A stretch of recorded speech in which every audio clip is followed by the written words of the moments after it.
अखाड़ा में आपका एक बार फिर स्वागत है। चीन में इजरायली राजनयिक पर हमला हुआ है। इजरायल के विदेश मंत्रालय का कहना है कि बीजिंग में इजरायली दूतावास के एक कर्मचारी को हमले के बाद अस्पताल में भर्ती कराया गया। राजनयिक की हालत फिलहाल स्थिर है, ये अभी कहा गया है।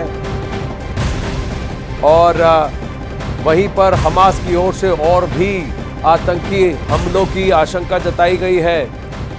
आज के दिन, शुक्रवार के दिन, नमाज के बाद हर जगह, कई जगह पर प्रदर्शन तो हो ही रहे हैं दुनिया में अलग अलग जगह, लेकिन हमास की तरफ से ताबड़तोड़ आतंकी हमले हो सकते हैं, ये भी आशंका जताई जा रही है फिलहाल। लेकिन ये बताया जा रहा है कि इस राजनयिक को चीन में, बीजिंग में चाकू से बार बार उस पर आक्रमण किया गया है, उसको घात लगाकर उस पर अटैक किया गया है और फिलहाल अस्पताल में वो भर्ती है, राजनयिक इजरायली मूल का, जिसको कि अभी उसकी हालत स्थिर बताई जा रही।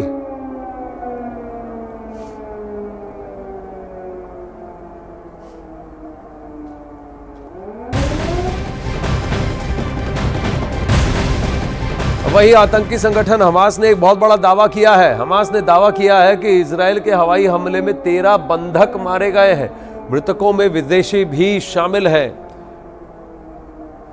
तो हमास की तरफ से ये कहना, हमास कयास ये लगाए जा रहे थे कि 250 से 300 बंधक हमास बनाकर ले गया है जब वो इजरायल के दक्षिणी भाग में घुसा और वहां पर उसने नरसंहार किया और उसके साथ ही कई सारे लोगों को बंधक बनाकर अपने साथ लेकर गया। इसमें विदेशी मूल के, गैर इजरायली मूल के कई सारे ऐसे लोग मौजूद हैं। अब हमास का कहना है कि इजरायल की एयर स्ट्राइक्स की वजह से करीब 13 बंधक फिलहाल मारे जा चुके हैं।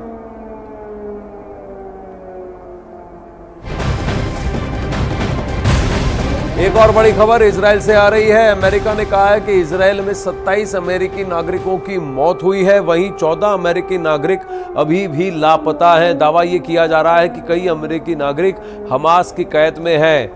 एक तरफ हमास ये कहता है कि इजरायल की एयर स्ट्राइक्स में 13 विदेशी बंधक मारे गए हैं, 13 बंधक मारे गए हैं। क्या इसमें अमेरिकी मूल के भी नागरिक हैं, ये देखने वाली बात होगी। जो 27 अमेरिकी नागरिक मारे गए थे वो लियोर इलाके में किबुत्ज समुदाय के एक त्योहार में शरीक हुए थे, वहीं पर इनकी मौत हुई है जहां हमास ने बर्बरता दिखाई थी, नरसंहार किया था। जिस वक्त हमास के आतंकी इजरायल में कत्लेआम मचा रहे थे, उस वक्त हमास का commander Mohammed Deif audio tape record कर रहा था। इजरायल में हुए संहार से सारी जिम्मेदारी, इसकी सारी जिम्मेदारी इस हमास के कमांडर मोहम्मद दैफ की बताई जा रही है। एक आंख से देखने वाला, दोनों हाथ दोनों पैर से अपाहिज हो चुके इस आतंकी ने ही इजरायल की तबाही की संपूर्ण स्क्रिप्ट तैयार की थी।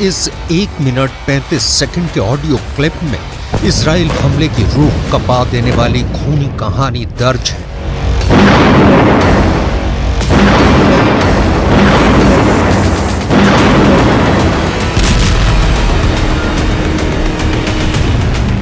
सिर्फ आवाज, बाकी कोई पहचान नहीं, क्योंकि वो अक्सर वीडियो में नकाबपोश ही नजर आता है या फिर सिर्फ उसकी परछाई ही दिखती है। वो कभी किसी को सार्वजनिक रूप से नहीं दिखा है, वो कभी भी मोबाइल या किसी दूसरे डिजिटल टेक्नोलॉजी का इस्तेमाल नहीं करता है।